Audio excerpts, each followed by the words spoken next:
Okay, I'm gonna call the meeting for the Tumwater Parks and Recreation Commission to order for October 15th, 2025. Roll call, we have Aaron Carrier here, Mike Pulley, Here. Joe Monroe, Present. Dwayne Harrington, Joel Hecker, Here. Good day. Amy Hargrove, Here. and Charlie Snyder. Here. Excellent, everybody's here. Do we have any changes to the agenda? No, not unless No someone wants to add something. Should these be read or not read? It's picking us up, I think. You can push the button and see the term screen. No, it just goes on. Just goes on. Yeah, so we're not using it. It is still picking it up. Okay. Approval of the minutes, so the minutes we have here are from March 19th, 2025. The other minutes are delayed, so. We have a chance to scan this, check it. Sorry. All corrected.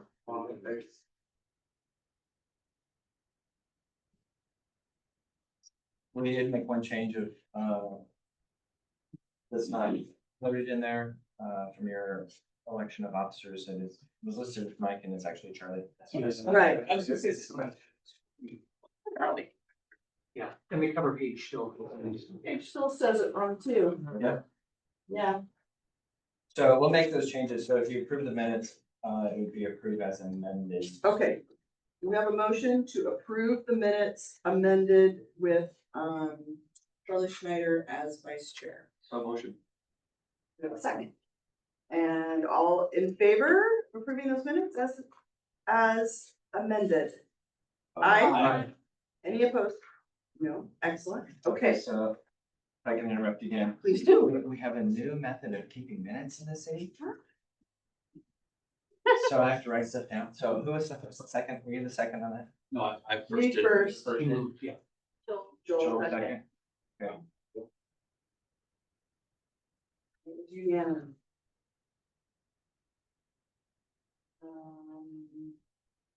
We don't see public comment options. Do you guys see any? So we will move through public comment to the parks projects for 2025-26.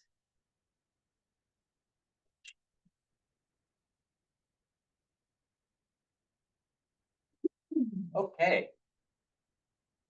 We'll see if things continue to work out.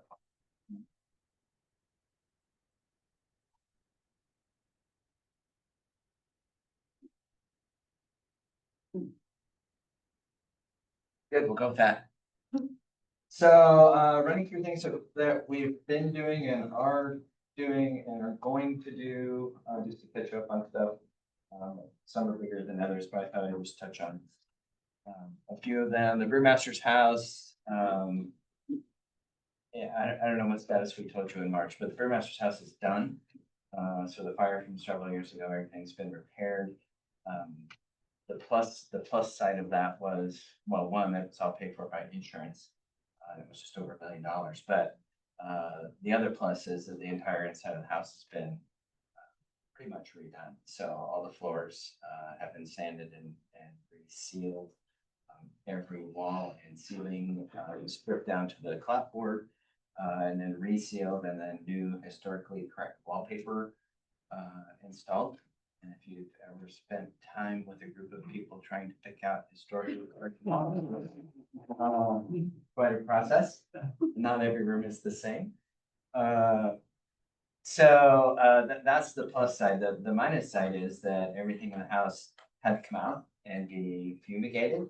So we had a company that specializes in that. They took it all out. They took it down to Chehalis into a warehouse and made it so it doesn't smell anymore. So all of the things that we have in our collection and all the books and all the stuff, all the clothes, is in great condition, but it's all in a box. So you can just probably picture that everything in the house is in a box. It's labeled and sealed with tape and stacked somewhere in the house, and that's where it sits. So we don't have the staff to go through each box and decide where each thing goes in the house and put it all back together. So for now, until the city council comes up with a plan about what they want to do with that brewmaster's house, that's kind of how it's gonna sit. So we did clear out the front room, and we've had a meeting or two there with, the historical, association. We may do some more meetings with the daughters of the pioneers there. They can use it for that kind of stuff, but the overall plan for the brewmaster's house is based on a 1990 historical plan that was done that we've never fully embraced as a city, and we'll probably have to redo it before we come up with a real plan. These old houses are expensive. They're expensive to maintain, heat and take care of. So at some point, I think the historic commission, your counterpart for me, the historic commission is gonna really push something else. Either just turn them back into houses and rent them for somebody to live there, or try to push them off on the Olympia Tomorrow Foundation, or do something different with the houses. How are they heated? Like, is it just natural gas or is it still like a buried fuel tank or something? We just switched the brewmaster's house from oil to gas. Right. Sure. So, and the Crosby house is gas as well. They've been outdated. Yeah, Was the tank a buried tank or was it in the basement? it was an outside tank on stilts. Oh. Good. Yeah, there was some leakage and contamination, and we're in the process of cleaning that up, and that's also covered by the state. So that looks like it's gonna work out well. And that was a situation that, I was particularly concerned about, because the house sits right above the creek that runs down from the top of Tumwater Hill under I-5 and the shoots. And if there was a spill at the brewmaster's house, that's exactly where it would go. Yeah. So, the saga continues at the brewmaster's house. Crosby House, we just finished a pretty big project and putting home the foundation under the house to try to freeze it in place and keep it from continuing to shift and move. Turned out good. Everything we wanted, and we were happy with the job the contractor did. So we'll continue to monitor that house and see how that goes and if that was effective. It's to the point in there where the house is moving so much that the wallpaper is split, like where the ceiling meets the wall. It just kind of continues to make, it gets a lot of vibration from I-5. And it's a very old house with very thin walls, no insulation. It's the oldest house in Tumwater. Isabel Bush Park, you're probably aware that the Tumwater School District and their budget cuts this year cut the Fresh program and its instructor. So that program went away early last spring. We worked with the school district for a while to try to, and with Newmarket, to try to find some alternatives to keep kids there and keep the farm thing going. That didn't work out. I was able this summer to contract with Grub in Olympia and have them bring kids, some Tumwater kids, some Olympia kids, and they worked at the farm this summer. But that ended in September, so the farm is empty again. I'm talking to the Kiwanis, the Olympia Kiwanis, because they have a food farm program and they raise, I think what they had 15,000 pounds of food last year for the and their various farms. They have farms in Olympia. They're losing some land, so they're looking for more land. So we're going to meet on Friday and talk about it, if we can do some kind of agreement and have them at the farm, at least for a while. The caveat being that if the Tumwater School District ever gets back together, that they would have first dibs to come back and start that program again. So big picture, we don't want the barn to sit empty. That will immediately lead to nefarious things and vandalism happening there. And all the work and money that we've put into it thus far will just be waste. So want to keep kids in the program if we can. If we can't do that, we want a nonprofit there that's doing good in the community and can still keep activity going. So. And then hopefully, 26, 27, we'll actually do some work there and turn it into a real park. That's the plans for the front. Linwood Avenue is in the bottom of that picture. Actual parking and grass and more of a developed park in the front. And then we're going to pave the gravel path that goes around the storm pond. So that'll be ADA accessible.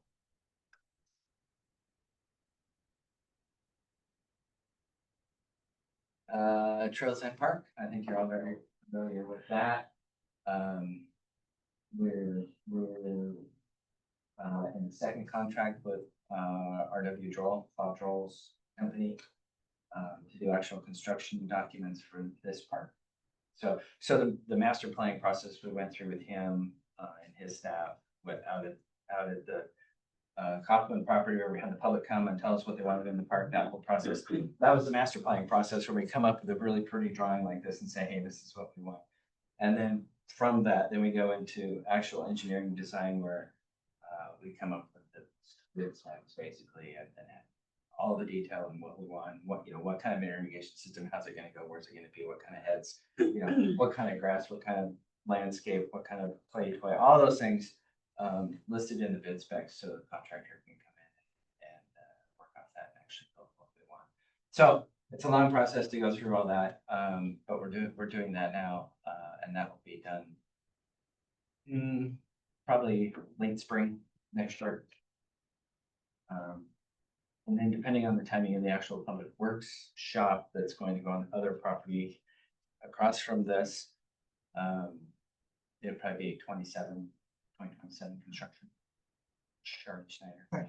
So what about the roundabout? Do you have a timeline for that? Then roundabout's gotta go, when public works facility goes, roundabout's gotta go. Okay, Or at the same time, since they're all together. Yeah, The roundabout is gonna be at that intersection right there or at Capitol Way? yeah, 99, 79. Okay. And I had somebody ask if this park's gonna have any lighting. Lighting? Nighttime lighting. No. Neighborhood park. We keep the neighbors as happy as possible. Oh, no. Yeah. We have had one person that has been emailing me and the city council and the mayor. And you would recognize her from our planning sessions. Originally, she's very supportive of pickleball. Through the process now, she is adamantly opposed to pickleball and it's going to destroy the neighborhood. Even the one pickleball court, we have just one single court, demanding that it be removed. Also the furthest from the neighborhood. So my response to her and the mayor and the council has been, this one pickleball court, I mean, you can see it right there above the parking lot. I'm not super concerned about it. We have pickleball at Jim Brown Park, we have pickleball at Parkwood Park. Those houses are much closer Oh, really? than what we see here. And we haven't had a single complaint. Okay. I was gonna ask you, yeah. Does Jim Brown Park, the pickleball component of it, does it get used frequently? Because every time I drive by, which isn't very often, but I don't really see anybody there. Yeah, Like more big- frequently than it does for tennis. Okay. So not a ton. Yeah. But, if we had 2 courts or 3 courts, it would be full all the time. Is Fairland only gonna be pickleball, or is it tennis, pickleball? It's just pickleball. Yeah, we are really maxed out in Tumwater for our tennis needs between parks and Tumwater High School and Black Hills High School.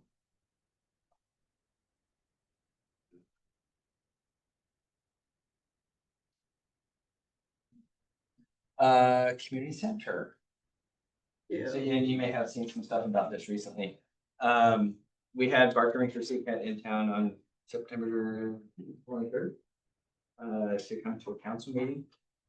Because we're trying to get some better direction out of the city council about what's in the building.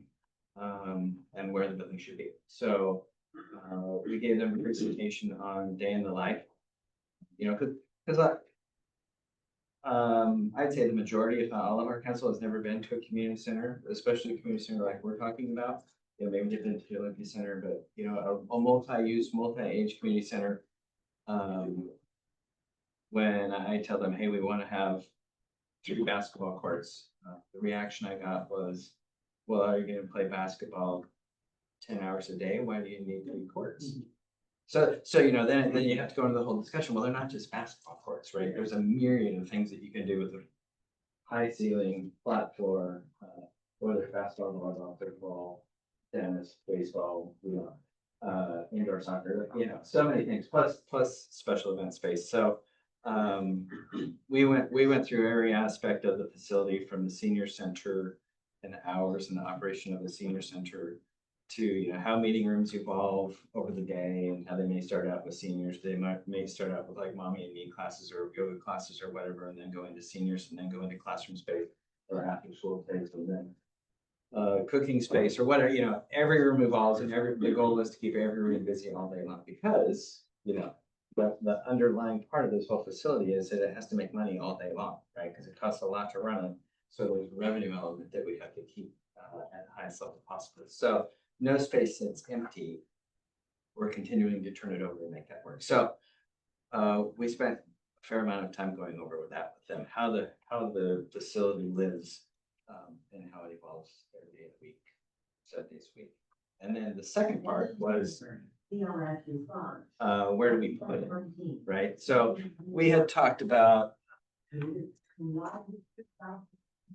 these are all the different sites that we looked at. I'll just start at the top. So D is the brewery site. Up at the top. Great location. If you're, 10, 20, $30 million into a site prep before you build anything there. So we don't have enough money even to turn that into a site where we could build something. Because there are so many problems with the brewery site, from access. There are no utilities there. It does flood every year or every couple of years. There's a railroad track that goes across it. There's no easement for access across the railroad. Just one thing after another. So that site's not feasible. Coming down 99 to A is.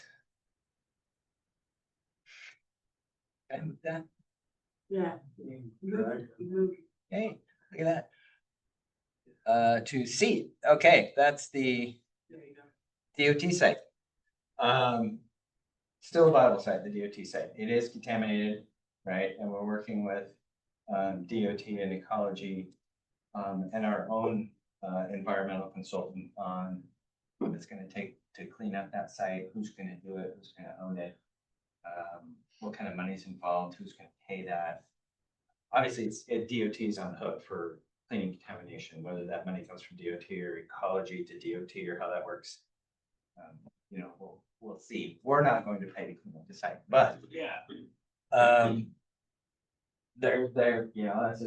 it's a viable site. It will be cleaned up. I think the two main issues against that site are the size, 10 acres, and right now it's all asphalt. It's not exactly a green space, and there'd be very little room to expand the facility. Location-wise, it's fantastic, right? Right in the middle of town. Maybe a bit of a traffic issue. City has future plans. Because a roundabout in there, kind of right across from McDonald's, a big roundabout there. They'll make ingress egress a lot easier, but that's years down the road. So timing is an issue on this one. Can we get it cleaned up in the next couple of years, 2 years, to be able to start to build a community center? Or, is the state going to drag its feet? We're going to be 10 years into this before the site's ready to put anything on it. That would be a project killer here. So we're working through that. Keep going down to B, airport site on Tumwater Boulevard. My meetings with the airport was, we don't want you there. The piece of property we were looking at right on Tumwater Boulevard, and Center Street. So right up front, that's their bread and butter piece of property. They're gonna lease that for the maximum amount of money they can get, because that's the port's charter, right? They're supposed to make money. So there's no deals to be made there. Very expensive piece of property. It also has SCOTUS on it. Site Oh, airport site B, a little less expensive, but kind of the same scenario. Several years ago, when the Panattoni Corporation wanted to do, you would probably remember that, wanted to do, big warehouses out on the port property, and it followed opposition from the people that live out there. Part of the deal in the Panattoni thing was they were gonna give us, a piece of their leased land, which is site B, to build a community center. That deal's off the table. So, and then newly, site F is Kinney Street and 80th. And then, so this is the other site the city council was looking at, and it's right between, Bush Middle School and the school district bus barn, if you're familiar with where those two facilities are. It's a 20-acre site, so enough land for the facility design that we're currently looking at, enough land for expansion and if we want to do a pool or do other things. And still a lot of property left to do park behind it. So whether that's probably a mix of open space, green space, and some kind of athletic space outside. So that would enable recreation staff. I mean, we could do TYP there, we could do day camp there, we could do sports camps there. Far easier for us to do that than to run like we do now. Run all over the city to a park, to a school, to a whatever, move all the equipment, you know, everything is centrally located right at the community center. Right? So everything happens there. So we like the site for that. Location wise, kind of similar to growing that way. But yeah, there's no bus service there right now. Not right now. Not exactly on your way to anywhere unless you have a middle school or so it's really the DOT site and this site that the city council is wanting more information on. So I'm doing a feasibility review for development right now, but with the two sites, what's it gonna take? What are the hidden costs, or maybe not so hidden costs of developing in each of those? So the DOT site, you've got the timing, but you've also got bringing everything up to code as far as sidewalk, storm, sewer, that stuff. In internal development, really not that much to do because right now it's all asphalt, right? So anything we do is not super expensive if you're turning it into some kind of green space. We have stormwater treatment on site, those kinds of things you'll have to do. At the airport site, frontage improvements, so you're doing probably half a roadway, sidewalk curb, storm water, street lights, that kind of stuff, fire. And then typically when a site is forested, and it's not forested, there are people that go, oh, the old growth trees, there are no old growth forests there. There's probably a 40-year-old forest there. But typically when you have a site like that that has trees, you don't have a lot of gophers. So we are hoping for that. But annual disturbance along the frontage, there could be gophers there. And that's the case with the property that's right over here on our boulevard, that's where the gophers are on that property. So anywhere the soil's been, the trees have been removed and the soil's been disturbed. Something like that. Yeah, I've never been involved in a gopher site where I've been gophers, so I struggle with the gopher thing. So we're gonna look at those two sites a little more. I'm gonna get more information about what the pluses and minuses of each one. We're gonna have another public meeting and invite the community and make sure we invite the community from south of the airport. See what they think. We've already gotten some response from the people that were against Panattoni that they're against this as well. So, which is not surprising. But at some point, something's going to happen there, whether it's us building a park or a warehouse that's going to just warehouse it. I think we're in a good position.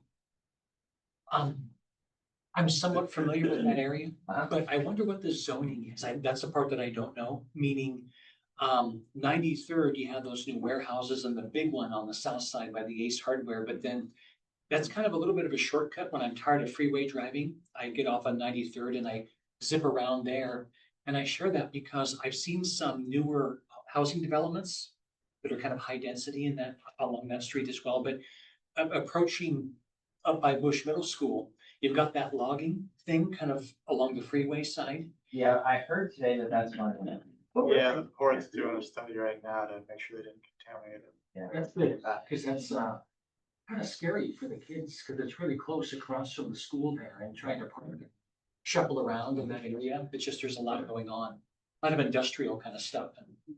Yeah. Kids. But, and I failed to mention, part of my discussions with the board, on the land and why this is so attractive, this 20-acre piece. When City of Olympia got public facility district money to build the Children's Hands-On Museum in downtown Olympia, that was on port property. And typically the port, almost always the port doesn't sell property. They have property and they lease it for profit. That's in the case of the Hands-On Museum, they actually sold that parcel to the City of Olympia for like $1. So what they did was they created a special recreation zone on port property designed to promote tourism and get people to the port so that they can make money. And they use that designation to do the Hands-On Museum. So in an effort to foster good relations between the Port Commission and the City Council, which haven't always been the greatest, they are proposing to create a recreation district on this 20 acres. And then lease it to us for an undisclosed amount, probably like $1. 99-year lease, Yeah. like they do, so, yeah. Has the site ever been used for anything other than the logging? Well, that's good. So it is currently part of the Pan and Tony lease agreement. Because Pan and Tony is still moving forward, wanting to do warehouses. But the port feels that they can work with Pan and Tony to get this piece set aside for recreation. So more to come on that. We kind of, and Charlie and I have talked about this, we kind of subverted the community center steering committee through this process. By the way, this evolved with talking to port staff and it was kind of a last minute thing, and then the city council jumped on it. Charlie called me and said, hey, what the heck's going on? Well, I saw it in the Jolt newspaper. Yeah. And I don't know if you know the history between the Jolt newspaper and the city of Tumwater. So anyway, anyways, contentious at best, I think. I don't know. So anyway, I saw it and I called Chuck. And actually, I emailed him. Yeah. And so we met. So Those thank you. Joel articles are actually written in the Philippines. Is that right? Yeah. Wow. I've The been misquoted. person that watches all of our meetings and then does watches from the Philippines. Yeah, so, and I think we want to. Chuck, how did we get to 20 acres? That parcel was like 84. How did we get to 20? Is this just what they're willing to give? Or is it just a square within? Yeah, it's frontage to 20 acres.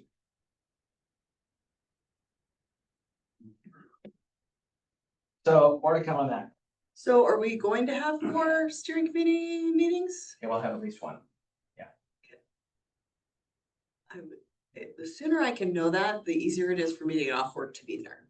I am hoping to do it this year, but it may not be till January. So we can eat up your next year's vacation. It's not a problem. It's just a matter of scheduling it. Okay, Because if I'm not there, somebody else, you know what I mean? Yep. It's a hospital. Somebody has to be there to do the work. Once a month's notice. She's trying to say. I'll give you a month again, yeah. Having Parker and Cat have to plan flights and everything like that, it leads to proper planning. So on the previous slide, there were a couple meetings listed for like November and December. Those are not those. No, in fact, I think that says to be rescheduled the whole block did. Did you lengthen out the contract again then? Cause it was only supposed to go through Yes. the end of this year. Yes.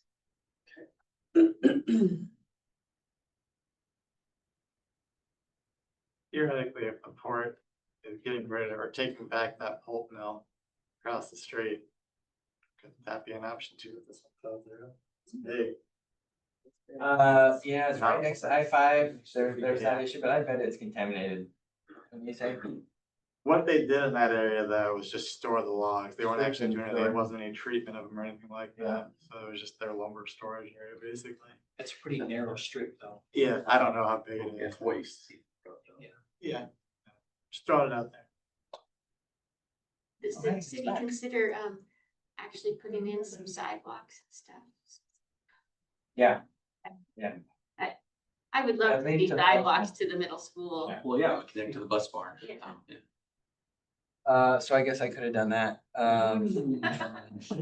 That's the DOT, I forgot to put these like in here, that's the DOT site, so you can see, rec center, so everything that we need for the rec center as it's currently designed, no expansion space and no pool, fits in that red box, so it's the building, the parking lots, the landscaping, and the storm drain treatment. So we have that undeveloped area in the back, that could be a green space. You say as it's currently designed, is that include 3 basketball courts or what is it? And then the port site, Kimmy Street's on the left. So you can see the difference there. And that's the middle school there at the bottom. It's like, well, how far south in that area do the city limits go? Do they go to 93rd almost, or is it? Yeah. Where the school, okay, Off and on, my neighborhood is still county. We are. Yeah, they saw Eric's house. Yes. Started back in. Eventually they'll annex us in, but because I saw not yet. this annexation map a while ago, like when I first applied for this, like 4 or 5 years ago, and gosh, your little bubbles. Yeah. Kind of, Mhm. so, We've gotten rid of a lot of that. We don't have any, Yeah. we don't have any interior islands anymore, okay, which we used to have a ton of. Yeah. Very contentious, and city council finally looked down and said it's ridiculous. So there's no islands within the city that the county has to come across the city to serve. But there are some weird, both north and south, there's weird lines. yeah, that's why I wasn't. Sorry, you're in the UJ though, right? Yes, Yeah. we're in the UGA. But yeah, and the neighborhoods where the developers are wanting to put houses have been annexed in first because they want to put in a higher density, which is allowable in the city and not county. But we're an older neighborhood. There's no money in it. There's no, exactly. I keep telling my neighbors eventually when they have time and they're like, oh, well, we should do this, then they'll annex us in. Yeah. Yeah, new construction brings in, pretty good one-time money, right? So it's not money you can like fund staff with because it's just one time. Right. But it is pretty good revenue on it. Or a multi-family house as well. But existing houses, there's no new money to provide more services, right? So they're getting, city police, city fire, city whatever, as a direct service when they did before, and there's no extra revenue. So moving on to projects, I don't know if you've been to Pioneer Park lately, but how exciting. It's exciting. This is paid for through Metropolitan Park District money. Pioneer Park, most every road is designed so with a crown in the middle and a 1-2% slope, so that all the stormwater goes to the curb and then into the storm drain. Since Pioneer Park roadway is actually the center of a parking lot, it's canted the other way, so everything from the curb goes to the center of the road, and the storm system runs down the exact center of the parking lot where you drive, from the very start all the way through and around and then back. Through 20-30 years of flooding and various things at Pioneer Park, the storm drain system was failing. It was also sinking, and I don't know if you ever noticed that, but the actual catch basins were A little Yes, lower. yeah, we're getting lower and lower, yes. My tires definitely. Yeah, so one year we put a new ring in them and lifted them up a little bit, but even at that, it wasn't working out. So, as part of the city's paving program this year, we piggybacked on the city's annual, citywide paving program, so we got a really great price on asphalt. And we redid the storm drain and repaved the center. So, thank you. Similarly, at Historical Park. Not as grand, but a bigger existing problem, when it rains hard. And pretty much all winter at Historical Park, so the parking spaces in front of the picnic shelter are lake. That was designed in 1980 by city staff. And it was actually like a 2-inch PVC pipe. That caught all of the water that ran the length of that parking lot, and then as soon as the leaf would fall. And in the lake, so, it's been years, that we have a lake there every winter, so, we put a new storm system in, an actual storm grate. And took the piping down and hooked it into the, storm system that comes down from, Fish Parkway. So it's also ADU now too. Tumwater Hill Park, we talked about this a little last time. This work's been ongoing, but it's done now. And I don't know if you've been up there, but the trails are in fantastic shape right now. We have some more work to do up on the hill and some signage, and I think one more bench to go in. If you walk those trails, there are points where you need a bench. Right? It's all pretty steep. Yeah. Depending on what kind of shape you're in. So happy to see that happening, and staff is very proud of that. Carline Park, old sign, new sign. We've had a ton of stuff going on. We have we put in a new water meter there. And we have all the parts and supplies ready to go for installing the whole irrigation system there. We're gonna do that in-house. But staff's waiting till, I don't know if you know it yet, but we're on the verge of leaf season, right? We're just a week or two away from our whole staff will be blowing leaves 7 days a week, particularly at Historical Park, and the Hill campus. On the leaves for several weeks, depending on how the cold goes. We love it when it's frozen for like 3 days in a row and they all just fall. If it's that, sometimes it takes a month or two for them to all fall. But once we get into actual winter, then they'll get on this project. Our goal is to make Carline Park, our smallest park by far, one of our nicest parks. So easy one, and it's a big one for staff, and they can do it all in-house. So new landscaping, new turf, irrigation. That's some signage. Did the fire hydrant ever get looked at there in the corner? It's behind the shrub. Did it ever get what? Did it ever get looked at? One of the neighbors was telling me that they don't think that fire hydrant works. I don't remember. Yeah, I mean, I brought it up like 2 meetings ago. I think I'm gonna put it in the minutes, Michael. Yeah. No, Jared.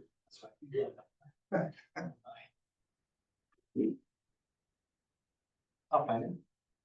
Did that recycled windmill bench thing ever go in somewhere?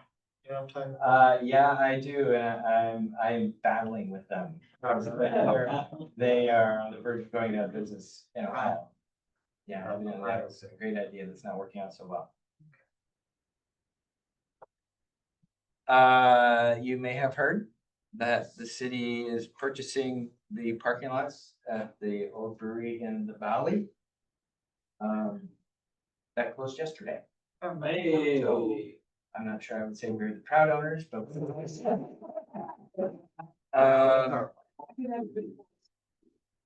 So, everything in the orange lines, so west side of the tracks to the river. And then on the other side of the tracks are 2 parcels. One of the parcels has 3 buildings on it. One of which we'll probably keep and the other 2 we probably won't. None of them are in great shape. And again, there's no power, water, sewer, even close. So, this is the old aluminum can building. They used to do the aluminum cans up here. This is Fish and Wildlife now. And then there's a tunnel that goes through this hill down to this building, and that's where the cans used to come in, and then they'd send them over to put beer in them. These two are storage warehouses. This is just a metal pole barn kind of building that gets broken into a lot. And then this is cinder block building that will probably come down. And then way up at the point of that is the old power plant, steam plant, that provided, that's where the PAC substation is. And that's where the steam boilers provided heat and hot water for the whole brewery. So that piece were down as well. So what is the city's future plan for that plot, those plots? That is a great question. If you talk to the parks director, part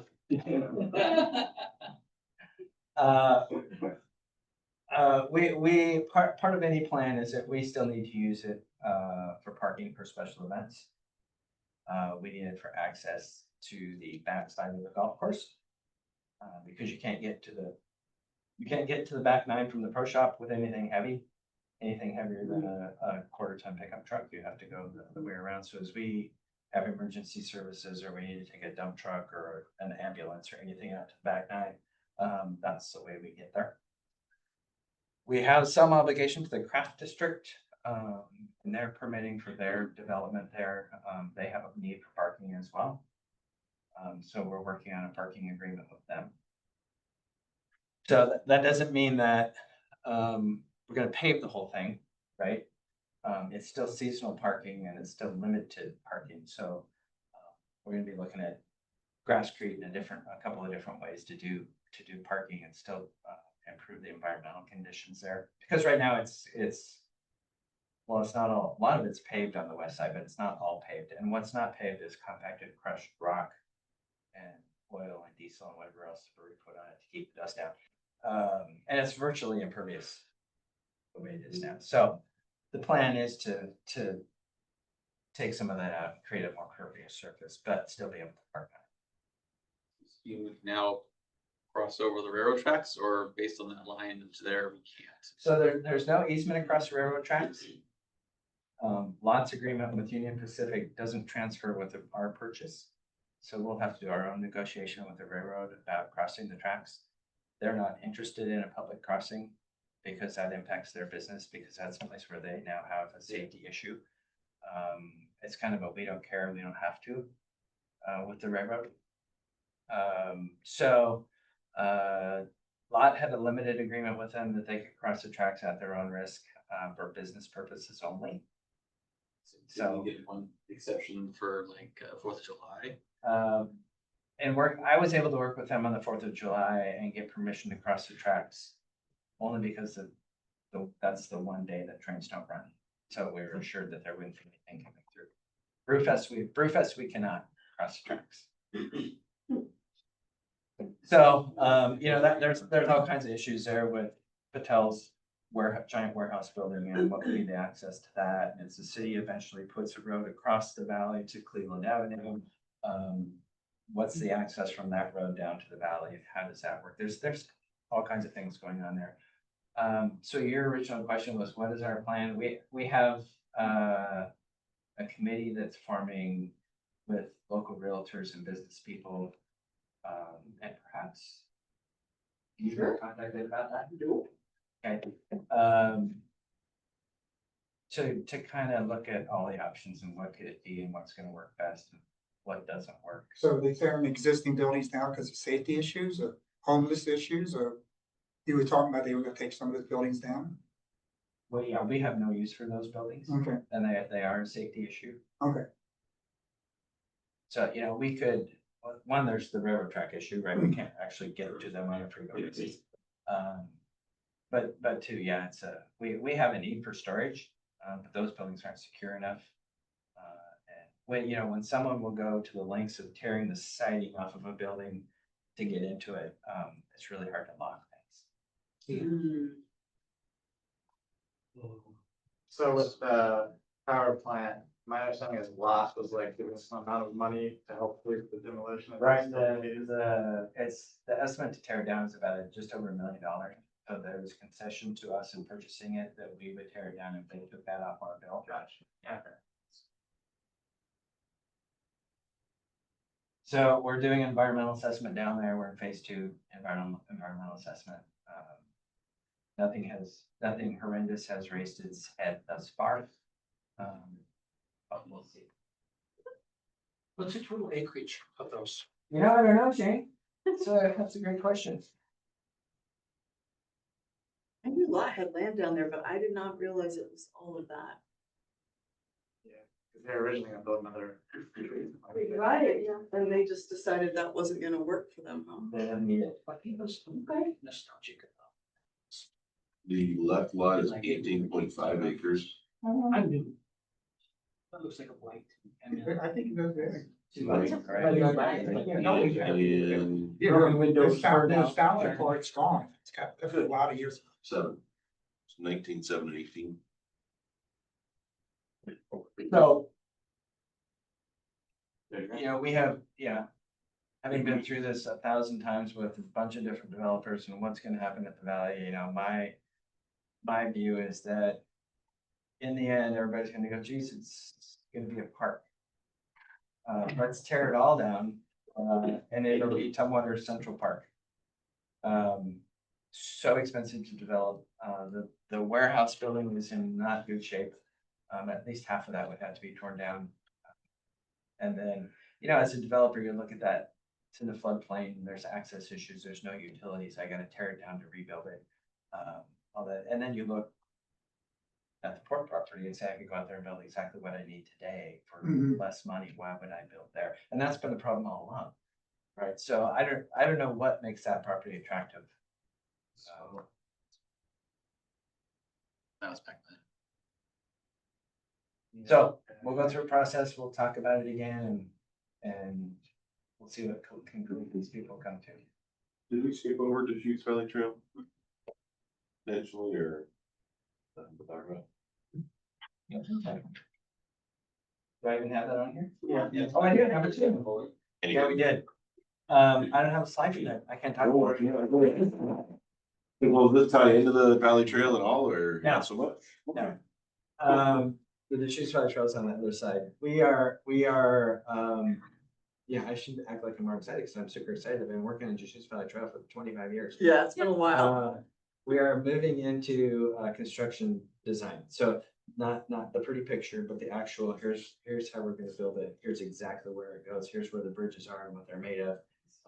Here are the trees that are coming down. We've done one gopher study and not found any gophers. But we have to do 2 more. So, exactly right. So we'll be building that late 26 into 27. From Brewery Park to Pioneer Park.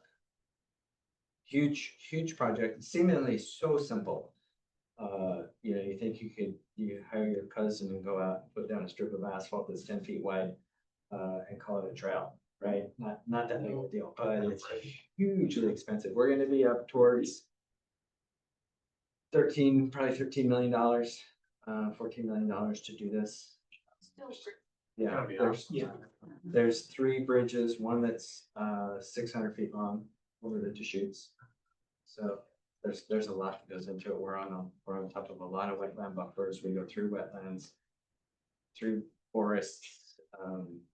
Direction for long-term maintenance of those bridges, like we're not gonna do gate by posts, they're gonna be galvanized, like. Oh, yeah, hell for stout. Okay. Yeah. Because we don't want to go back in and Sure. do that. In the end, it's fantastic. Connects, 5 parks and the golf course. It goes from border to border in the city, connects us with the city of Olympia.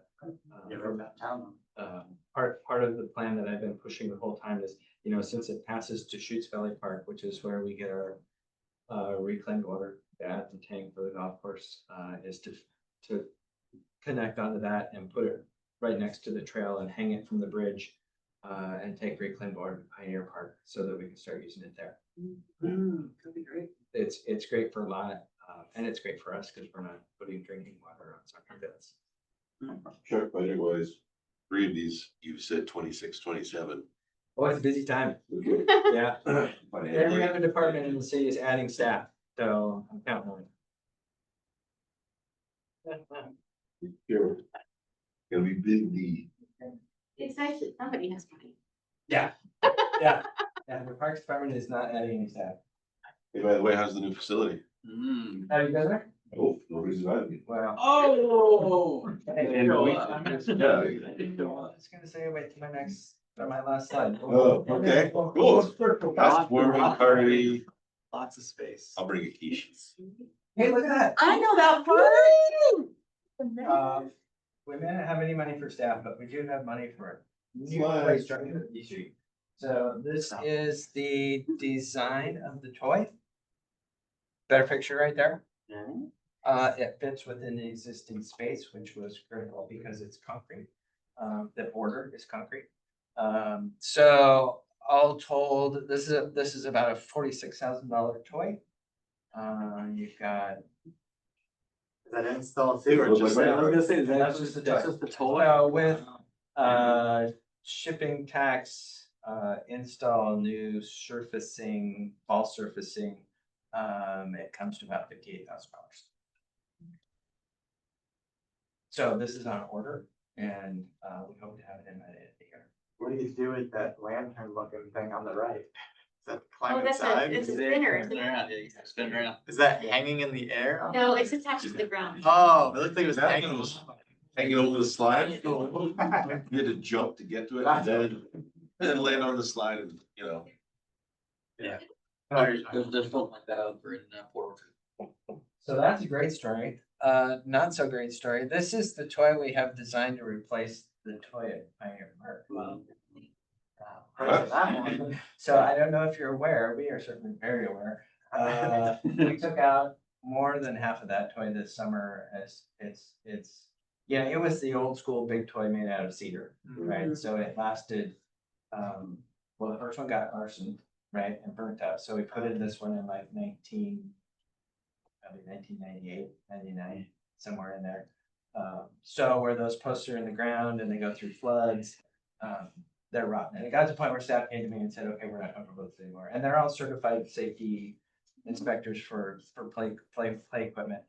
So they had me come down and dug it up and showed me, and yeah, and you have no choice. You gotta take it out. So we took out a lot of play elements from that toy. Our budget requests for replacement of that toy were not approved by city council, so we don't have any money to replace it. And we still don't have any money to replace it, but I have new requests in. And we'll see how that goes. But trying to be ready, this is the toy we have designed. What do you think about the color of this toy in Pioneer Park? Very ribbity. Huh? Very ribbity. Very ribbity. Yeah, the frog adds to the green, I guess. Yeah, we're thinking about changing the frog to a turtle. I see more frogs than turtles around here, just gonna say. Yeah. Yeah. You can sit on the turtle. Right? The kids could climb and sit on the turtle, probably a little. Wait, the turtle's a toy comes with a toy? Hold on, that's just a graphical representation. That's a toy. Yeah. Oh, Yeah, turtle. It's just a climber. Turtle sounds like. I thought it was just for the Yeah. graphic, like, come on. Wow, okay. And then also there's these elements are there too. So Yeah. the climber, the seat, that's actually an ADA swing. Anybody can lay on that swing. Yeah, we have those at work. Yeah, and then the spinner, we have one of those at Deschutes Valley Park. That's a throw up machine. Yeah. So what's the price thing on those? That's $146,000. Combined for everything? That'd be less than that. You're kidding. What direction will that frog or turtle be? Like. I will let you choose. There's a volleyball court kind Yeah. of close to that too, and you know, Yeah, it's on the other end than that. So one of the last remaining things and things that will stay there are the swings. Yeah, we don't have a lot of swings in our parks at all because they take up so much room because of fall zone requirements. So yeah, the swings will stay, and then this toy will be to the north of. Maybe you should just add a turtle. So have a per-hour. There you go. That's an option. Maybe like the state reptile or amphibian, who knows? Full of ideas. Okay, did I get I hate those colors or I like those? I colors? like good, generally speaking, So, let's do the yeah, I'm rest. really try to stay away from state park brown. Yeah, I don't want that one. I started out, well, you know, Pioneer Park, you got the Pioneer thing, and then you start going back to the brown. And Yeah. it's fun. and Colors, it's great. The yellow just turns all green and nasty anyway over the winter time. Yeah. All monsters, so you don't want The yellow. impression was is because it's not wood. Yeah. Another huge project coming up that I've been putting off for about 6 months. Park Recreation Open Yeah, Space Plan is out of date and it's been out of date for years. And for years, the city administrator did not support updating it. We are out of compliance for any grants we want to get from the state. Have to get this thing updated. So, I have money now, to hire a consultant and do an update plan. It's a big process and it's everything from, our business plan to what we're doing in recreation, what we're providing to community and parks, how we take care of our parks, how many staff we have. It's really the blueprint for everything our department does. Well, not everything because we do some things in our parks, but, extremely important. And I gotta get this going. So I'm working on a request for qualifications now to send out to, consultants. We'll go through that process and get someone on board, and you're going to be very involved in helping make decisions about what that. You know, if you just let it go like another 21 months or like 20 years, that'd be kind of an achievement. Yeah. Another way to look at it, just want. By the time we get it done. Yeah, It might be. That might be the goal, actually. There's- Get it done. Good. Upsides. So many. Hey, look at that. Yay! I think I showed you this slide at your last meeting. You do. Yeah. Okay. And I've seen the announcement that you've moved, and I still haven't seen the invitation. I don't just show up uninvited like some folks. Reasons for going there. They show up. Yeah. How many of us have this there aside from these two? Hey then. Thanks. It looks very much like an impound yard from the outside. Razor I fence. saw a tow truck go Well, it's by barbed wire. yesterday. Yeah, it's surrounded by chain link and then barbed wire on top. And then there's parking for 75 cars, so we have a huge parking lot. And then a metal building. But I think we've done a great job on the inside. It looks good. And the clue is to get invited, you have to bring brownies, okay? And then, yeah, Anything good? come in unannounced at any. They showed like loaves of bread. Sourdough, garlic sourdough, something like that, yeah. British Slurpee. That's how I got in. So I've had a request in our IT department for a couple of months. We're going to do this setup there because we have room there to hold these meetings. So at some point we'll be transitioning from this building to that building. And then that way, if things come up, our offices are right there and I have access to my computer and information. It'll just work a lot better. How long do you expect to be there? Or how long is it? We have a 3-year lease. So the plan is to move at least the recreation division into the community center. That's how we've designed it.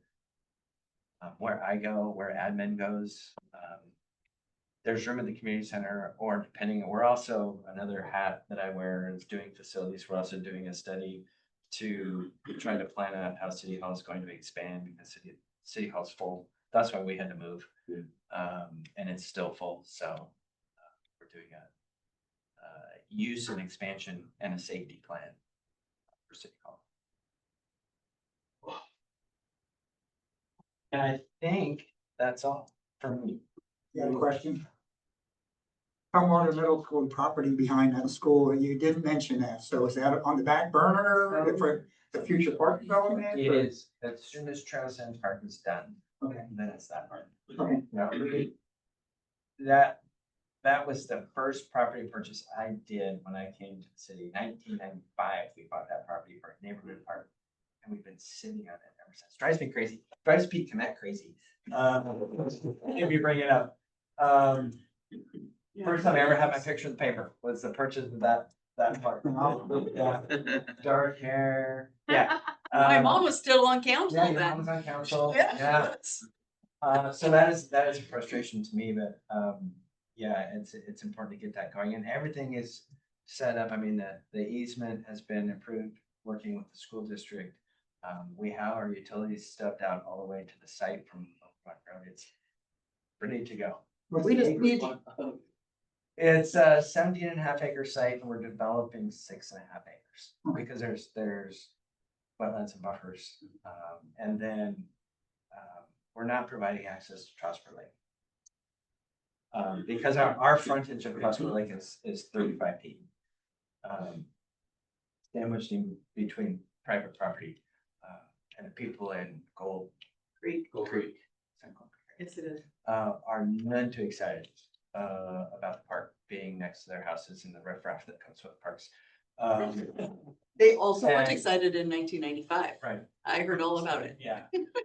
And there is no public access to Trosper Lake, so everybody on the lake is opposed to the city having access there. So the trick is going to be, how do we keep people from doing that? You know, from using our park to get to private property and, destroying private property to get to the lake.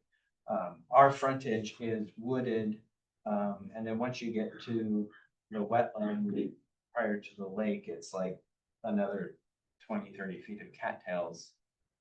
Or you could get to open water, so you'd have to really do some work to get there. That's right. Well, and that's the thing, if you don't monitor it, there will be a pathway at some point, and, So, David, you watch. yeah, yeah. Thank you, Chuck. Yep. So that was a lot of me talking to you, but I hope as we continue with, the community center, and certainly as we go into the, Parks Recreation Open Space Plan, there's might be a lot more work for you to do rather than me. Okay, well, now it's Todd's turn. We have a recreation division update. You have 3 minutes to go. For the first time, Chuck's gonna talk longer than me. I'm gonna try to keep it short. My last note on my notes here. I said, new office, I gave her address and come see us, so I wouldn't forget to tell you, so that's kind of. It would be good if you guys came to see us.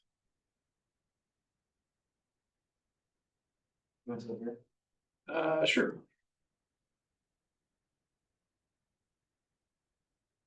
I have a very important question. At the other office, when we needed the meeting set up, will there be a gavel? I'll look into that. I'm teasing. I don't care.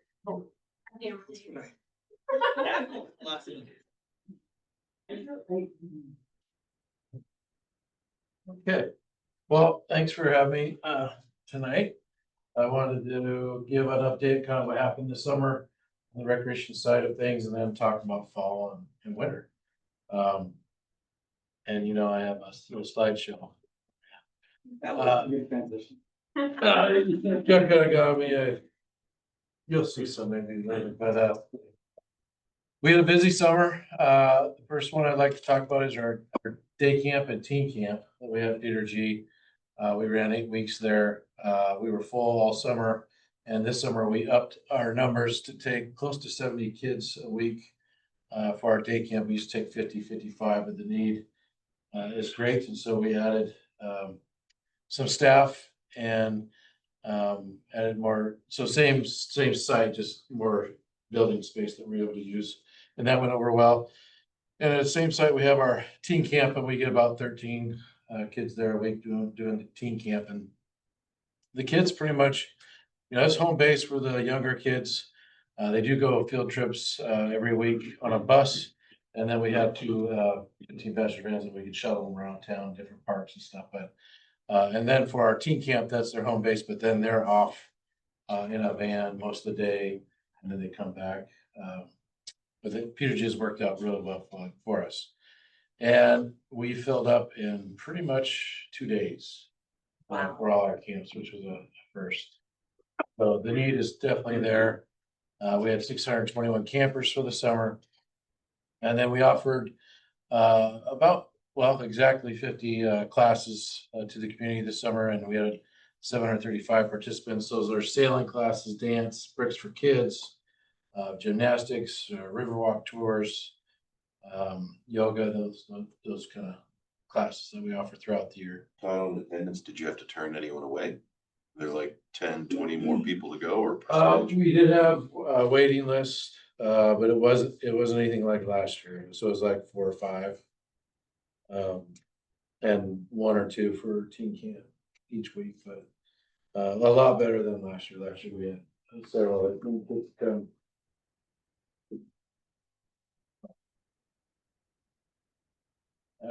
You can see who this guy is right there, if you recognize him. So just talking about some of our adult rec and sports we did this summer. That is kickball, and we had 6 teams participate. That's Joel, by the way, his team won. And that went well. Picture of these gals they won the championship at our rally in the valley. And that is our 3rd year of doing an adult volleyball tournament. The first year I think we were at 36 teams, which was great for a first year volleyball tournament. Last year we were at 42, and this year 48. So it keeps growing. We're thinking about adding a younger division, like a kids kind of division next year, and working with a local volleyball club maybe to help us do that. Also, I don't have a picture of.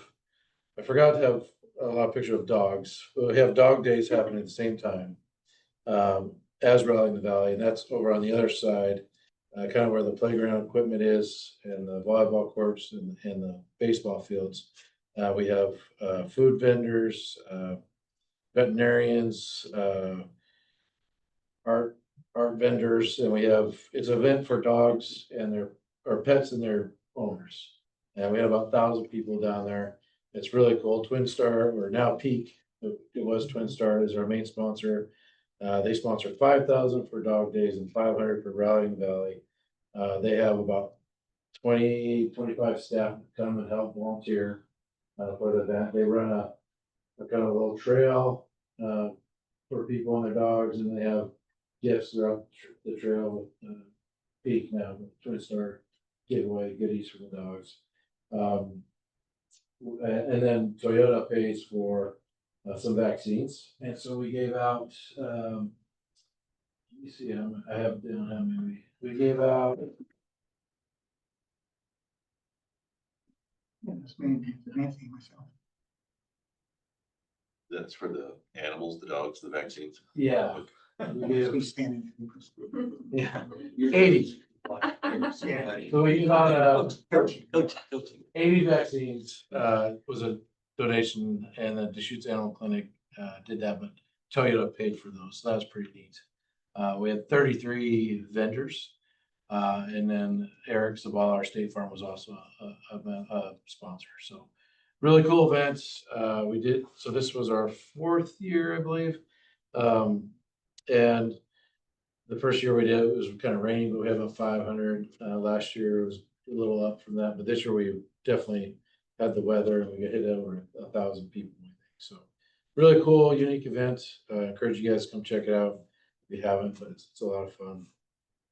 Just sidebar real fast, those fields at Pioneer Park are so much better now that it's not a gravel field and you guys actually put like the dirt and sifted it, all that stuff. Yes. It's like night and day, so very well done. You should send Chuck an email, because a lot of it's from Matt Patton, our Yeah, new everybody gave a parks. talk about. Yeah. Doing that. He's been very proactive and knows what he's Yeah. doing and taking care of those fields, and he's done a lot for the ball fields. Well, like, Yeah, that's right. yeah, which is gonna be great for next year too. But it's so nice to have him preemptively doing stuff like that. Yeah. Because before, if you slid, you'd have gravel in your leg for like a week and a half, Yeah. and now it's just dirt. You should Love it. send the parks director an email. Yeah. But Do you have a that's good to question? hear. On these events, is the pull local to the community, or like for the Rally in the Valley volleyball? There's a lot of competitive people in volleyball. Are they coming from the area, or are they like coming from outside of the county? Just anecdotally. Most of them are from the area. From clubs, and we work with the high school too. Cause they do a tournament the weekend before, and so they help promote. But most of them are local, and we had 15 men's, teams, 14 women's and 19 co-ed. This year at the Rally Valley. We ran our cornhole league again, 9 teams throughout the summer. That went well. We offer a lot of mini or multi-sport camps, clinics throughout the summer. Volleyball, soccer, you name it, baseball, we offer those for kids. We offered 16 of those, and we had 70 total campers do those. Kicking the Grass. This was the 46th year of Kicking the Grass. It's the longest running youth soccer tournament in Washington. And we worked with the Tomar Soccer Club. And Pioneer Park is kind of the home base. Where they use other fields in Tomar. We try to stay in Tomar only. They had 90 teams this year. Last year they had 80 teams. It's a big win for Tomar businesses. Dairy Queen always asks us when it's happening because they gotta load up on staff. Yeah, it's been a great partnership. Our park staff work hard to get the fields ready, and Charlie Brook works really well with them and trying to coordinate, make sure we have the shelter for them and all that stuff. So, but it's one of those that keeps growing every year. And for field use, over the summer, we had just over 1,000 hours, 1,040. We had 300 field reservations for the summer, which is pretty huge. All right, a quiz for you. For shelter reservations. We have a shelter at Pioneer Park and Historical Park. We had 91 at one and 106 at the other. Which one do you think had more, Historical or Pioneer Park? Historical. Pioneer. Historical. Oh, there it is. Gotta be the dissenting opinion. But no, look, it's pretty close. And then I don't know if you remember, I talked in the spring. The shelters actually use more in the spring than summer, which I was surprised. What are the rental fees on top on those like fields and shelters? Is it static? Right now, it's $28 for an hour for field use.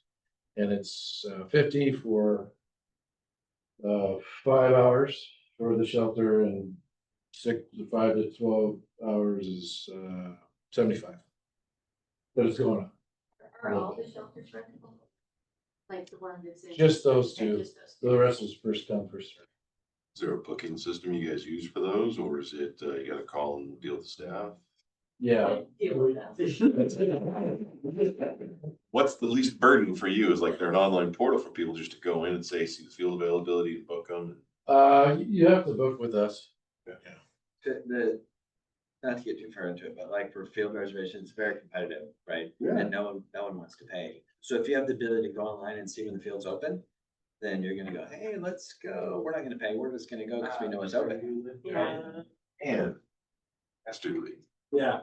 And Charlie, they'll have a meeting with a lot of our sports groups in January to go over he goes over the packet, and we'll go. So we work with those sport organizations we've done for years first, and get them in the books. But yeah, it helps having fields reserved, so you don't have that problem, which we used to have a lot. But they're booked, as you see. I mean, it's a lot of field use. This is volunteer Tomar. There's a guy right there. I try to put pictures in of people that come to this. This was Brewfest this last year.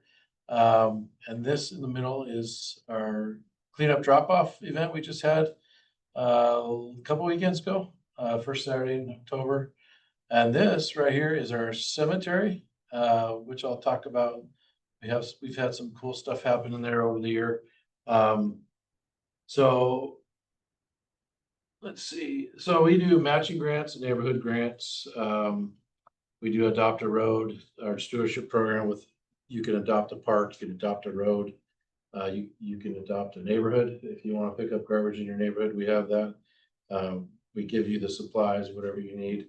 And then we have, the matching grants are up to 1,000 that you can apply for.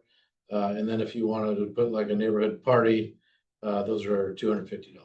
And we had 9 grants total in the summer. Our summers are our biggest time where those come.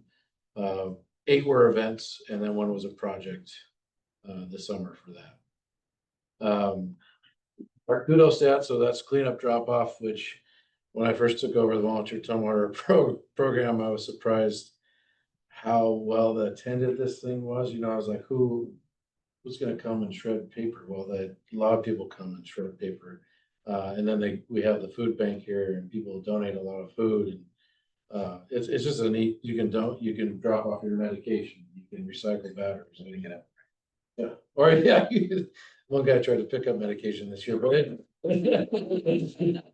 Do you have any Z's? Whatever you got. yeah, you know, yeah, it was, Joking. no, it happened, yeah. Came in on a bike and then like, I was putting some medication. Our police detective said, we don't give out medication. Even ibuprofen. Yeah, so the cemetery, I was gonna talk about that. We've had I have to write this down because I always mess up their names, but the Daughters of the American Revolution and the Sons of the American Revolution. They've been working on our cemetery headstones they started in late 2024. And then they've worked this summer as well, restoring about 221 headstones. And even if you drive by, you'll see, if you look, they're nice and white, they're clean. It's pretty neat. They're working with our park staff too. But they're there every Saturday, cleaning and working on them. And then the first Sunday, they were there doing talking headstones, they call it. So they pick a few headstones and they have the history of who that person was, and somebody talks to people. We have 100 people come, but it was like Seahawks Sunday, Mariners were playing. Yeah. So that was good. So we'll do it a different time next year, but that's a neat thing that's been happening in the cemetery, kind of, you know, giving life to that area. And yeah, so even if you drive by it, look over and you'll see how the white headstones that they've been working on. I think so. For the kudos stats, I forgot to tell you. So this year we had 402 cars. So this event goes from 9 a.m. to noon at City Hall, and people can drive through, and the shred trucks in the back. And then they come here, they can drop off batteries, food bank, and then up there's the police taking medication. That's kind of how it goes. So we had 402 cars, which is pretty good. Charlie Schneider wasn't here this year, so it didn't go as smoothly in the shred area. I asked her if she needed help. She said, no, Charlie's coming. I'm like, Like LeMay's mobile shred at volunteer truck or something? So it's the big shred truck, and OB pays for it. We missed you too, Mike. I asked Debbie, we were playing poker and I asked her, she said, no, there's plenty of volunteers. I'm like, okay. Oh, well, we always will use you. All the medication turned into Just showed like up there. get by pounds, or how Yeah. much it's turned in? 125 pounds of medications, I got drops off. They box it up and they ship it out. We had 90 pounds of batteries and about 835 pounds of food and $481 in cash to the food bank. So that's pretty good. That was well over last year. But again, this bank keeps growing each year. When I'm like, maybe this is last year, it's like, nope. Even 2 years ago, we had WCA, which is our insurance company, came and videoed because they wanted an example of how to run a successful shred event. So that was pretty cool. Yeah, so we'll keep doing it as long as people want to shred, but that's what we're doing. And any questions on volunteer tumwater? We'll show up next year. Yeah, the bear show. Yeah, Here we go. here we go, man. That's the shred. one. Appropriate Yeah. shred. Shredder, yeah, I like it. Here's our seniors. We just had our chili cook-off last week. And they're still busy at the center, but the picnics have been a hit. We've offered 4 since the summer. And we have about an average of 70 that come to those. And we're having about 35 on a weekly basis at the center. And each day there's activities for them. Yeah, so things are going well there. Question, comment, yes. So they had the chili cook-off and Todd failed to mention he won it, okay, so I want to give him kudos for that. Was it applied or did you like put your name on the pot? Well, there's a picture later. Okay, and the other thing about this program I like to mention is Todd brought this up, when COVID came about. How do we feed our seniors when we get to do social distancing? So we came up with a monthly program that you would come up, pull up, we would deliver the food to your car. So you wouldn't have to face each other and potentially get COVID off of somebody. And it's been successful ever since, so it's been going like 5 to 6 years now. Yeah, so Charlie Snyder and his wife Nancy were key to that happening. We did it, about once a month. During COVID. And it was really cool because it was a way to connect with seniors. We could give them resources. Was it groceries or prepared food? Each month is a theme, like it'd be a corned beef because St. Patty's Day, Yeah. this happened to be chili.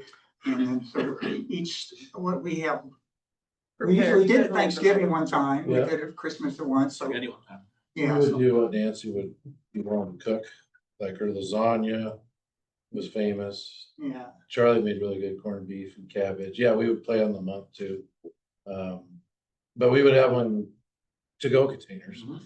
We used to always do one a year, and it was like end of summer, and it was kind of the big picnic. And then, so we started doing these during COVID, and then they kind of stuck. And now we do them about, starting March, mhm. and then till in October is usually our last one. And the food's most of the food is donated, or the senior council helps pay for it. See, so it helps a little bit, but it's usually not a cost for seniors. They donate, but it's done by donations pretty much. Yep. Ooh, that's. These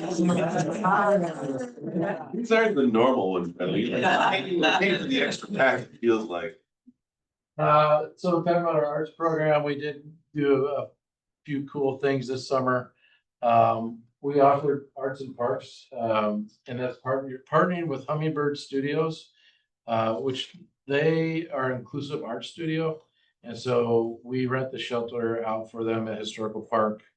They come 4 times, and from 10 to 11:30 and then 12:30 to 2, they're offering these art series that they call them pop-ups, but they have their, they're reaching out to their students or the community, but also it's open to everybody that's in the park. And so we have about 40 to 50 that participate, but it's a neat way to engage kind of an all-inclusive event. And so we had 4 of those, 2 in June and then 2 in July. Our biggest thing we did with the arts program was our concert series. And it's cool to offer new things. A lot of times, Chuck and I've been here a while, but you get used to a lot of the same events and stuff. And so it's really exciting when we're able to offer something new to the community.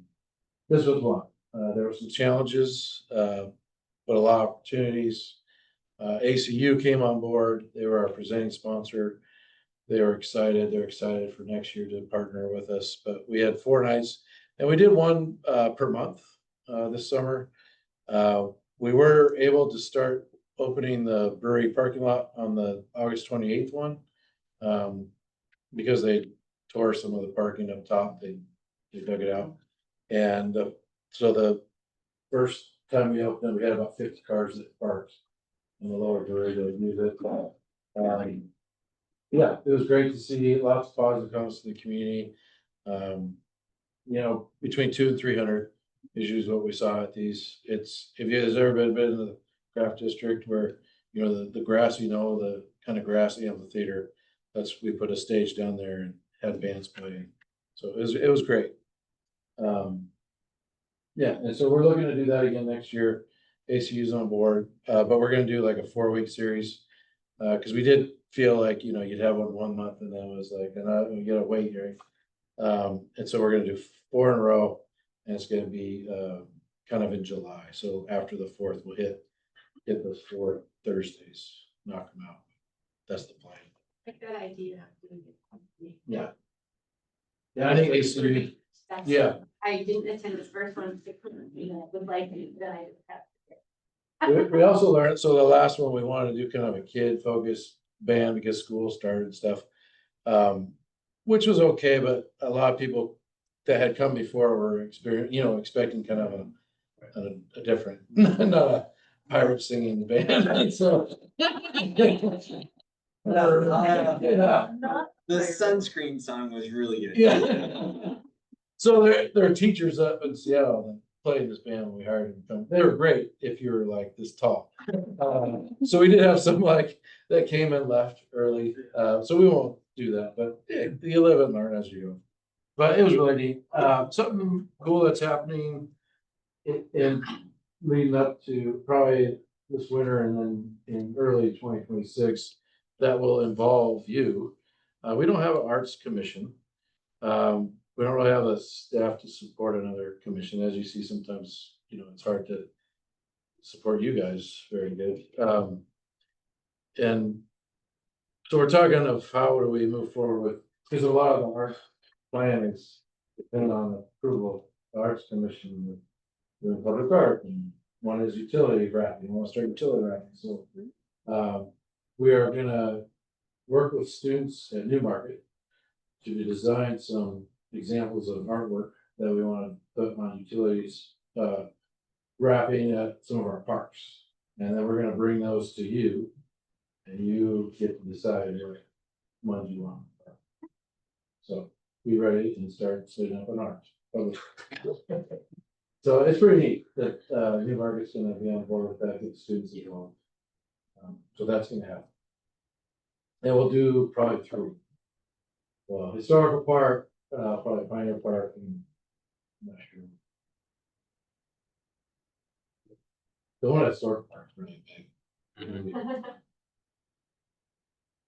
And then I just want to mention now, we'll have more, but Tomorrow Youth Showcase, we have the Washington Performing Arts reserved for March 4th and 5th in 2026, and you'll get more info on that, but it's going to be a percussion night on the 5th, and the 4th is going to be they're going to bus students to the Performing Arts Center, and they're going to do like more of like a field trip where schools are singing and performing to each other.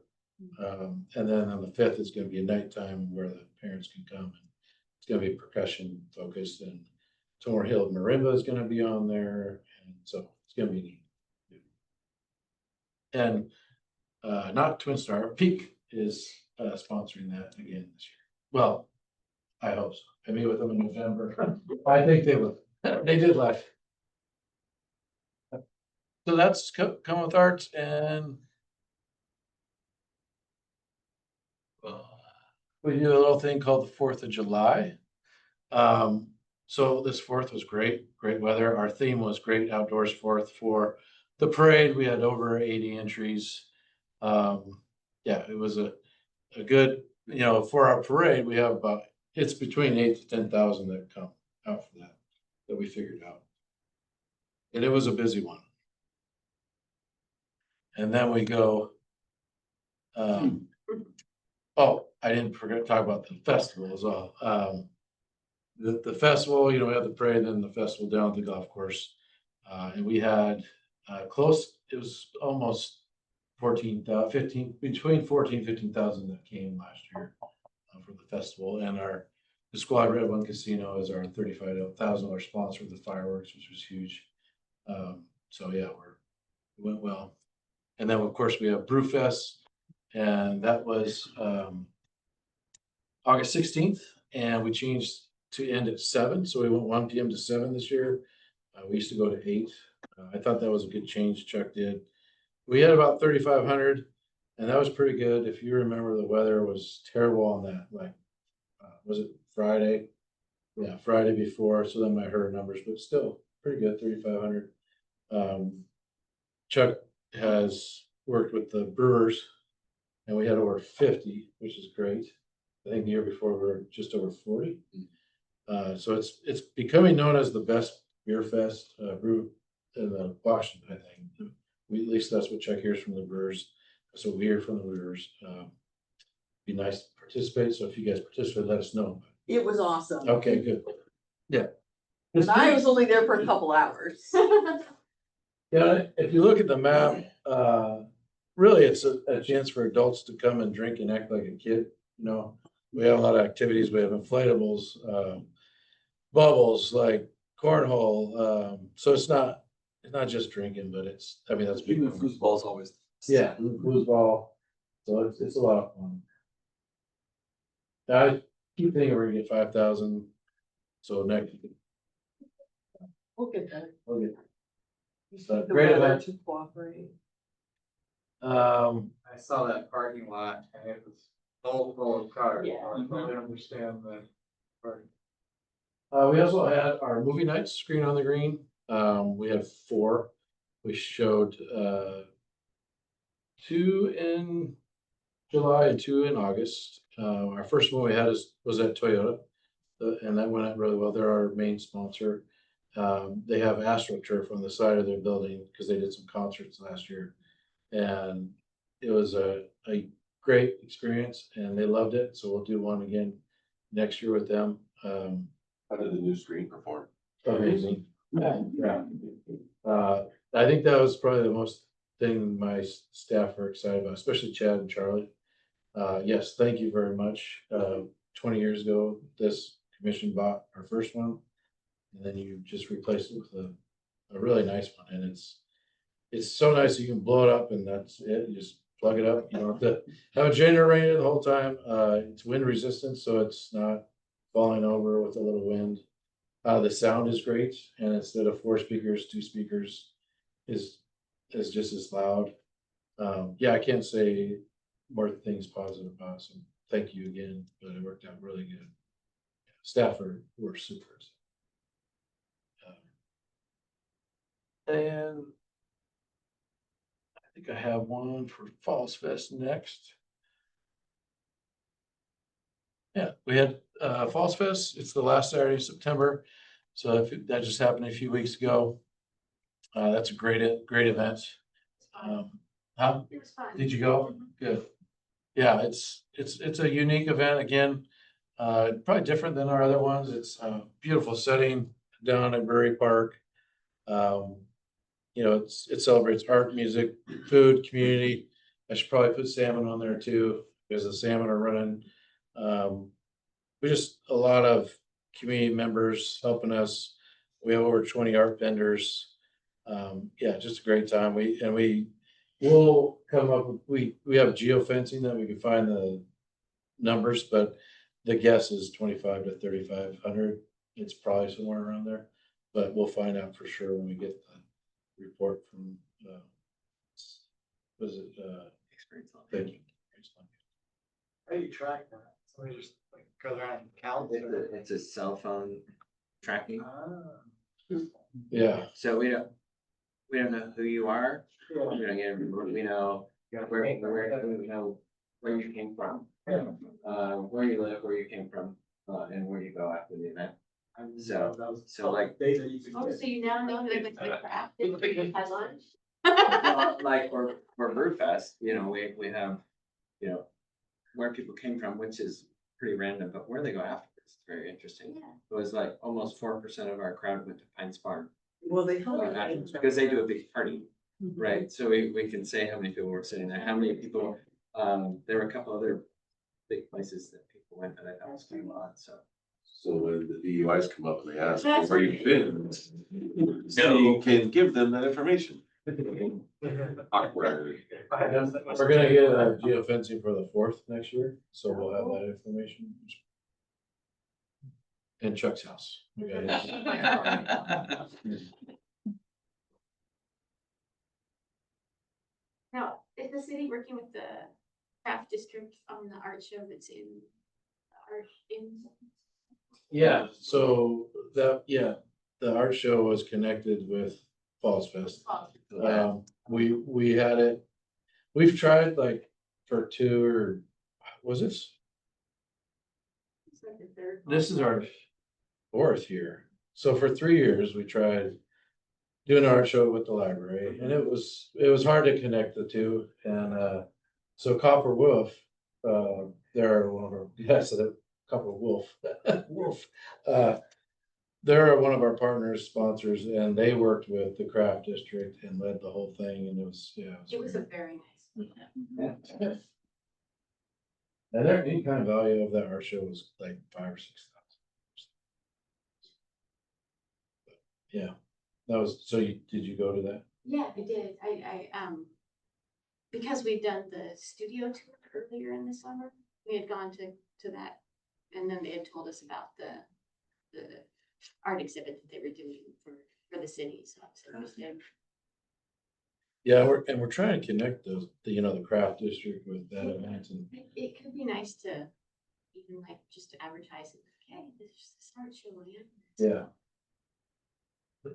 And the year before, we hired a band of Nico and the night shift to play over there. So we're trying to connect those two. And when we have the trail, we'll go The right trail would be great. by there. Can't wait. It's neat that a lot of you guys come to these events and I'm talking about your other kids. So that's really neat. Appreciate it. On to fall. Summer stops and we go right into stuff, but we have a pumpkin painting party tomorrow. Yeah, 6 to 7:30 at Tomar Middle School.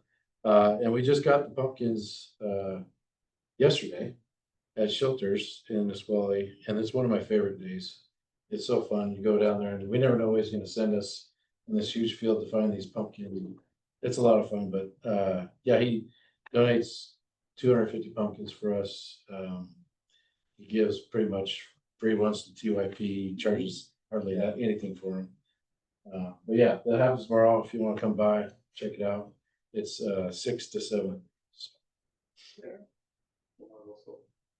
Yeah. Tomorrow. It's a fun. Yeah. It's been a long time, but my kids are. Or just go to Whitby on Friday and get the leftovers and get a pumpkin. And then, of course, so that's Chad. I thought that was a fun picture I took yesterday, wearing his overalls and wearing the pumpkins. And Chad, he leads Falls Fest and pumpkin painting, so you'll see him. He does a great job. He's already planning like next year's event. He's good at planning ahead. And we're actually talking about combining the pumpkin painting to Falls Fest. So you might see something like that. Yeah, so that's a little carrot. Check. It's a good way to get a group down there. Yeah. So basketball, it starts this weekend. We have our clinic at Black Hills High School. And then the following week, practices start. And then the first weekend in November, we're doing games. And that will be all the way through January. We have 50 rec teams this year and 43 competitive. We could take more. We just can't with gym space and Community center. You know, 5 years ago, 10 years ago, our basketball league was in the 70s. That was pretty typical. I would say 5 years, it's been in the 90s, so it's really increased. And like I said, we could have many more teams. We just don't have the space to play the games. So with the new rec center, we could do big things. PYP has started. We've had 2 events so far. We have one this Friday at TMS. It's a great school if you want to stop by as well. Feel free. But we've hit some records this year. First, it's our 30th year, which is hard to believe. TYP's been going 30 years. We had 475 attend our first grade school event. You guys were both, yeah, it was. You survived. Yeah. I have a t-shirt that says I survived. And then for the middle school, we had close to 300. And we haven't had that many for 15 years with the middle school numbers. So TYP is doing very well. Josh Herman does a great job with that.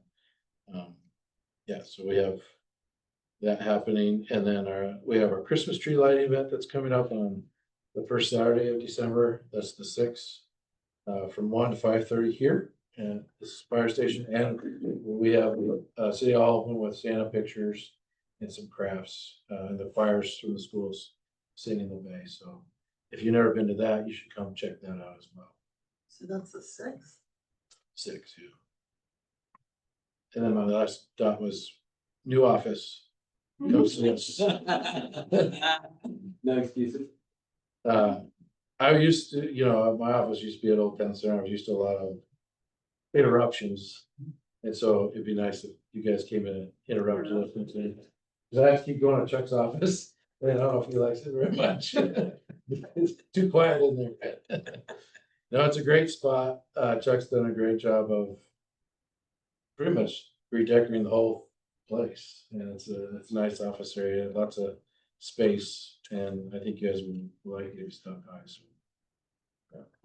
There's usually candy or treats in the kitchen area, string cheese in the fridge. And this is my last slide. I thought this picture was pretty funny when I was looking at this. And then I did win the chili competition. Well, So thank you for letting me come tonight. Your chili winning status was announced to city council tonight, and I got the Councilmember Jefferson was not happy that she didn't win. Well, she didn't come. Yeah. She's not very happy with you. We're separate. Yeah, Way to defend you did come last year. All right, does anybody have anything else? Our next meeting is November 19th. Put that on your calendar. Nope, I don't hear anything else. That's right. Oh, no, everybody's Charlie, you always have something. You had something. Motion made. All right. Excellent. Did you get that? Yes. Okay, then the meeting is adjourned. I'll see you next month. All right, sounds good. Like this. No. Here's your bottle. Gavel. Bottle. Yeah. Good download the sounds. Yeah, there you go. Can you hit? Ah. And. I mean, the gavel is very loud. I don't really need it to be that loud. Right. Over there. It is fun to have a little